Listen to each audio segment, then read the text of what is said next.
શિયાળામાં ભરેલા રીંગણાનું શાક ખાવાની મજા આવે એવું આજે આપણે ભરેલા રીંગણાનું શાક બનાવવાનું છે. તો એના માટે આપણે રીંગણા લીધા છે. તો રીંગણા આપણે અટાણે સાઈડમાં મૂકી દઈએ ને એનો મસાલો પેલો બનાવી લઈએ. હવે આપણે નાનું ખાનું લીધું છે મિક્સરનું. તો હવે આપણે આ ખાસ મસાલો બનાવવાનો છે. તો સ્વાદવાળું શાક આપણે બનાવવાનું છે. તો એના માટે આપણે બાજ્યા લીધા છે. તો બાજ્યા આપણે આમાં નાખવાના છે. તો આપણે તજ લીધા છે. તો નાના ટુકડા 3 ટુકડા લીધા છે તજના, એ નાખવાના છે. તો આ આપણે લવિંગ લીધા છે. તો 3 લવિંગ લીધા છે. તો એ નાખવાના છે. આખું જીરું લીધું છે આપણે, તો એ જીરું આમાં નાખવાનું છે. આ આપણે ધાણા લીધા છે. તો આખા ધાણા આવે એ છે, તો એ આમાં નાખવાના છે. હવે આપણે આ માંડવીના દાણા છે, તો એ નાખવાના છે.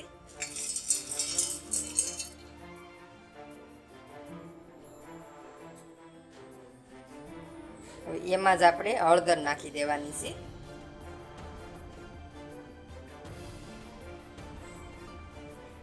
એમાં જ આપણે હિંગ નાખી દેવાની છે.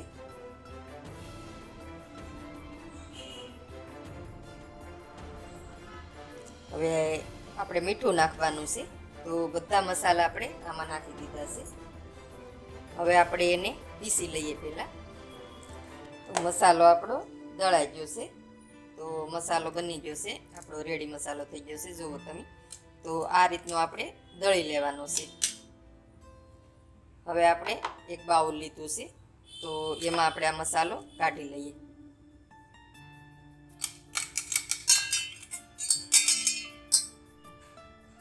હવે આપણે લાલ મરચું લીધું છે. તો લાલ મરચું મારે લસણવાળું છે, એટલે મેં લસણ નથી નાખ્યું. તો લાલ મરચું નાખી દઈએ. તો આપણે જેવું તીખું શાક બનાવવું હોય તો એ રીતે તમારે મરચું નાખવાનું. તો આમાં આપણે મરચીનો ઉપયોગ નથી કર્યો, એટલે આપણે આ મરચું જ વાપરવાનું છે. તો તીખું કરવું હોય એ પ્રમાણે મરચું નાખવાનું. તો હવે આપણે એમાં તેલ નાખીએ. તો 2 મોટી ચમચી આપણે તેલ નાખ્યું છે. હવે આપણે આ બધો મસાલો છે તો હાથે કરીને મિક્સ કરવાનો છે. તો સમસ્યા નથી કરવાનો, હાથે મિક્સે કરો એટલે સારો મિક્સે થઈ જાય. તો આમાં આપણે ગરમ મસાલો કોઈ બીજો નાખવાની જરૂર નથી, કેમ કે આપણે આની હારે જ નાખી દીધો છે ગરમ મસાલો, એટલે બીજો એક કોઈ મસાલો આપણે નાખવાની જરૂર નથી. તો આપણે ઘરના મસાલાથી જ આપણે બનાવીએ છીએ આજે શાક.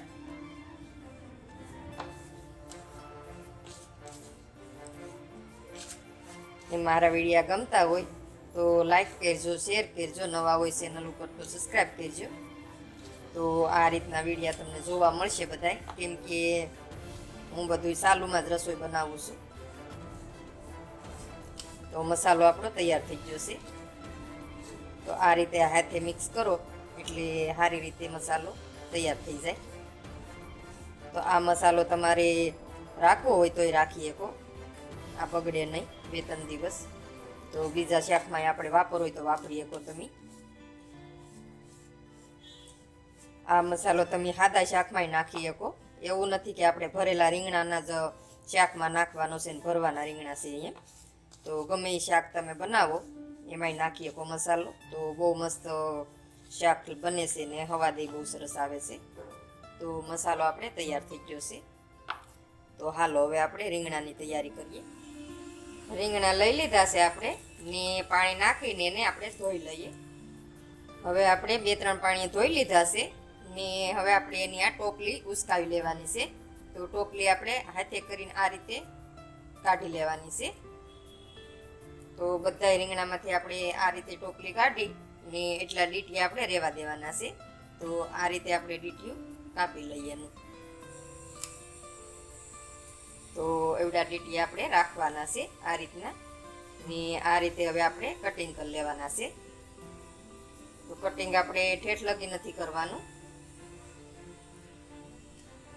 તો આ રીતે આપણે બધા રીંગણામાં કટિંગ કરી લઈએ. તો બધા રીંગણાની એ રીતે જ આપણે ટોપલી કાઢવાની છે, આ રીતે હાથની મદદથી. તો આ રીતે રીંગણા આપણે તૈયાર કરી લઈએ બધા. રીંગણા આપણે કટિંગ કરી લીધા છે. તો બધાય આપણે એ રીતે કટિંગ કરી લીધા છે. તો હવે આપણે મસાલો બનાવેલો તૈયાર છે. તો એ આપણે બધા રીંગણામાં ભરી લઈએ. તો આ રીતે આપણે એક એક રીંગણું લઈ અને આ રીતે મસાલો આપણે ભરી લેવાનો છે. તો આ રીતે તમે મસાલો બનાવી ને ભરેલા રીંગણાનું છે, બટેકાનું છે, તો ગમે ભીંડાનું છે, ગમે શાક બનાવી શકો ને બહુ મસ્ત બને છે અવાદવાળું. તો સાલુમાંય તમે ગમે શાક બનાવો તો એમાં ઉપરથી આ મસાલો તમે નાખી શકો, વેવણી શકો, કેમ કે સડી જાય શાક. પછી ઉપરથી ને મસાલો નાખી દેવાનો, થોડીક વાર સડવા દઈ ને ઉતારી લેવાનું. તો એ બહુ મસ્ત શાક લાગે છે. તો આ રીતે આપણે બધા રીંગણા ભરી લઈએ. રીંગણા આપણે ભરી લીધા છે. તો જો આ રીતે રીંગણા આપણે ભર્યા છે ને એટલો મસાલો આપણે વધ્યો છે. તો આ મસાલો આપણે શાકમાં ઉપયોગ કરી લેવાનો છે, એટલે રસો ઘાટો થાય ને મસ્ત લાગે. ને આ રીંગણાનું શાક આપણે કુકરમાં જ બનાવવાનું છે, એટલે ફટનારું બની જાય. તો બધા રીંગણા આ રીતે મૂકી દેવાના છે. તો રીંગણાનું શાક આપણે ભરેલા રીંગણાનું અલગ અલગ રીતે બનાવીએ કહીએ છીએ, કેટલી ભાતનું. તો મસાલો અલગ અલગ કરીને આપણે ભરીએ છીએ. તો રીંગણા આપણે કુકરમાં મૂકી દીધા છે. હવે આપણે એમાં તેલ નાખવાનું છે. તો રીંગણા આ રીતે કુકરમાં ગોઠવી દેવાના છે પહેલાં, ને પછી આપણે શાક હોય એ પ્રમાણે તેલ નાખવાનું. પછી ધીમા ગેસે આપણે સડવા દેવાનું છે. ઢાંકણું ઉપરથી ને હાવ દેવાનું નથી, ઉપરથી ઢાંકી ને ગેસ ધીમો રાખવાનો ને સડવા દેવાનું, એટલે રીંગણા આપણા સડી જાય. તો આ રીતે બધા રીંગણાની ઉપર તેલ આપણે નાખી દીધું છે. તો હવે હાલો આપણે ગેસ ઉપર ચડાવી દઈએ. ગેસ આપણે શરૂ કરી દીધો છે ને આ રીતે આપણે ધીમો ગેસ રાખવાનો છે. ને હવે એની ઉપર આપણે કુકર આ રીતે મૂકી દેવાનું છે. ને કુકરનું ઢાંકણું આપણે આ રીતે ઉપર રાખવાનું છે, તો હમણાં દેવાનું નથી. તો ધીમા ગેસે આપણે એને સડવા દઈએ. હવે આપણે ખોલીને જોઈ લઈએ. તો જુઓ તમે, તો રીંગણા આપણે સડી ગયા છે. આ રીતે હલાવી લેવાનું, સમસો નહીં ફેરવવાનો. તો આ રીતે રીંગણા હલાવી લેવાના છે આપણે. તો હવે આપણે થોડીક વાર પાછા એને આ રીતે સડવા દઈએ. હવે આપણે ઢાંકણું ખોલી લઈએ ને આ મસાલો આપણે છે તો એ મસાલો આપણે આમાં નાખી દેવાનો છે. હવે આપણે આ રીતે જ કુકર હલાવી નાખવાનું છે.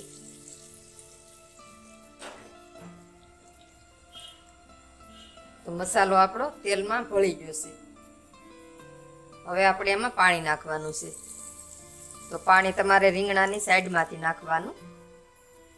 રસો તમારે વધારે રાખવો હોય તો પાણી વધુ નાખવાનું, ને ઓછો રાખવો હોય, દાસતું શાક કરવું હોય તો તમારે 1 ગ્લાસ જ પાણી નાખવાનું. તો આ રીતે આપણે શાક મૂકી દીધું છે. તો હવે આપણે ઢાંકણું ને સડવા દઈએ. શાક આપણે સડી ગયું છે. તો 3 સીટી આપણે વગાડી લીધી છે. ને હવે આપણે લીલા ધાણા નાખી દઈએ. તો શાક આપણે પીરસી લઈએ.